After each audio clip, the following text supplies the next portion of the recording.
Hello everybody, and welcome to another episode of Taylor Talks, featuring Taylor Dalzell. In today's episode, I will be discussing the very controversial topic of the Palestine and Israeli conflict, which is featured in the Middle East.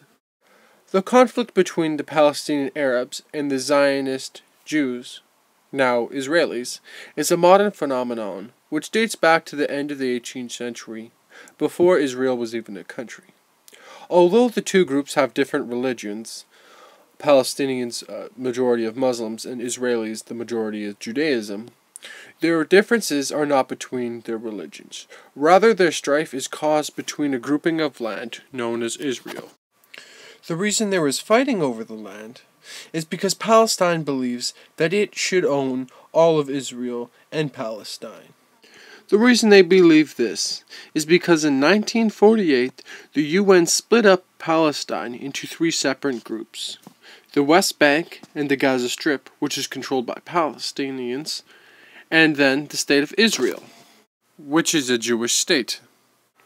After the creation of Israel, the surrounding states, which included Lebanon, Syria, Jordan, Iraq, Egypt, and Palestine, attacked the State of Israel.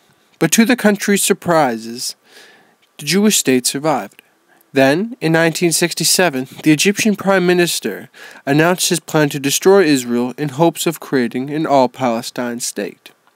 When this happened, all the Arab states sent troops to Israel's border. This became known as the Six-Day War. When this occurred, Israel had preemptive strikes on Egyptian and Syrian troops, and then which they begged Jordan's king not to join the war, but instead signed a peace treaty. Much to Israel's dismay, the Jordan king joined the war. When this happened, Israeli fighters were able to overcome Jordanian soldiers and captured the Jordan's West Bank, as well as the Sinai Peninsula, which they took from Egypt. However, Israel gave back the peninsula to Egypt in 1978 when the two signed a peace treaty together. As a result, Egypt became the first Arabic country to recognize Israel as a Jewish state. Israel has also made the same offer to Palestine, offering them land back which they took. However, Palestine has refused the offer and instead has supported terrorist groups such as Hamas, which have been known to cause acts of terror and anti-Semitism since 1987.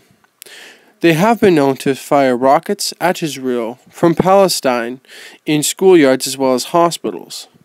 This ongoing banter has forced Israel to retaliate by sending rockets as well as soldiers to the borders of Palestine.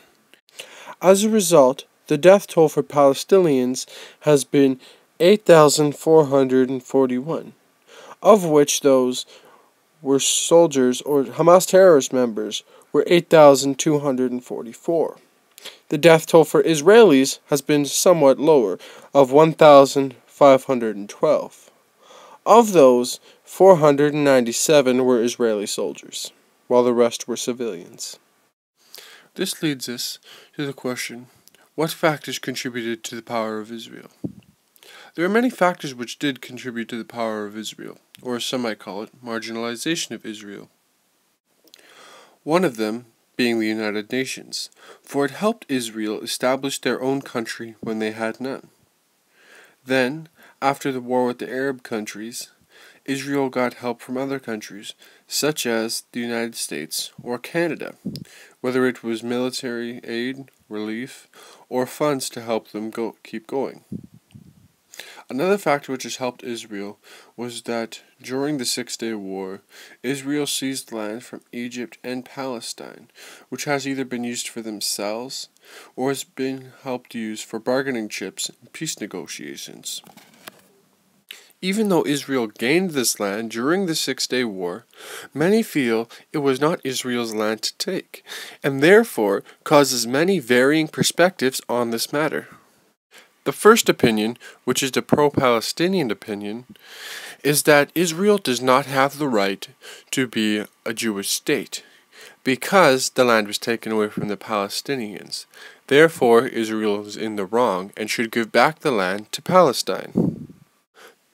The second opinion of the two I will be speaking about is the pro-Israeli opinion.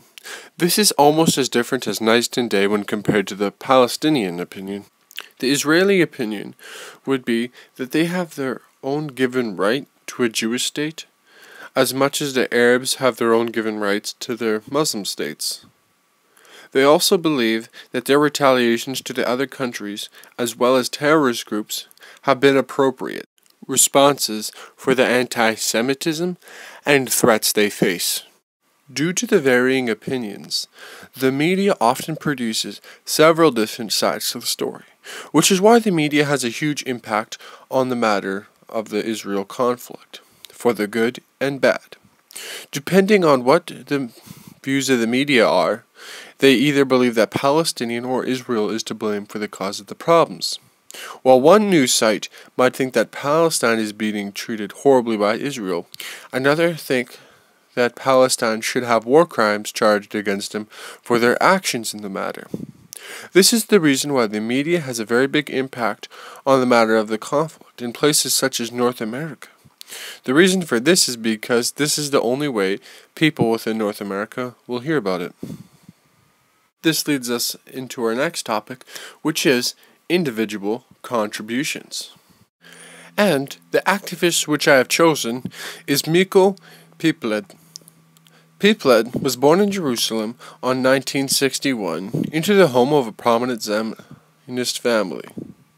His family was deeply rooted in the history of Israel. His grandfather was one of the members who signed Israel's Declaration of Independence, and Pipled's father was a soldier in the War of 1948, as well as a general during the Six-Day War in 1967. Pipled's father condemned Israel's military for seizing the West Bank, Gaza, Sinai Peninsula, and the Golan Heights for the war, in which he called a cynical campaign for territorial expansion. He was marginalized and shunned for his activism, and was called a two-state solution. Palestinian activist Suzanne Awula was described Pipled's father, who died in 1995, as a man that many Palestinians could not figure out whether to love or hate, and had the notable nickname of Alu Salam, which is Father of Peace. After his father died, Pipled continued into his father's footsteps and became heavily active with helping activists for peace. However, in 1997, he decided to distance himself from activism and focus more on his 6th degree black belt. However, he was soon brought back to the political realm of activism when his 13-year-old niece was killed in a suicide attack in Jerusalem. Since then, Pipled has traveled to Palestine to teach karate and engage in nonviolent activism. He has also lectured in the US, Canada, Australia, and the UK, and calls for peace for Israel and Palestine.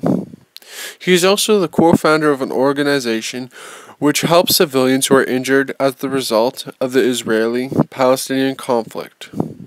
One of the things his organization has done is send over 1,000 wheelchairs to Palestine and Israel to help children who have been injured by the conflict.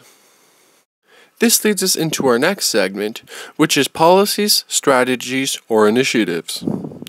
Direct negotiations between Israel and the Palestinians began on July 29, 2013, following the attempt by the U.S. Secretary of State John Kerry to reach the goal of peace. The negotiations were supposed to last up to 9 months to reach a final status to the Palestinian-Israeli conflict by mid-2014. The talks started in Washington, D.C., and were moved to the King David Hotel in Jerusalem, and finally Palestine. The deadline was set for establishing a broad outline for the agreement by the 29th of April in 2014. However, on the expiry of the deadline, the negotiations collapsed, with the U.S. Department official statement saying that no one side was to blame for the downfall, but rather that both sides did things that were incredibly unhelpful. Due to the fact that the peace negotiations fell through, some Middle Eastern analysts think that war could be near. I will not say sure whether or not I believe this, but I will say this. Both countries' leaders should tread lightly when dealing with the other and not be afraid to compromise in order for peace. Well, that's all the time we have today, folks. Thank you for tuning in to another episode of Taylor Talks. And next week, we'll be looking at the topic of the game Destiny and why this math teacher thinks it's the greatest thing since puns or suits. We'll have more in the story as it develops.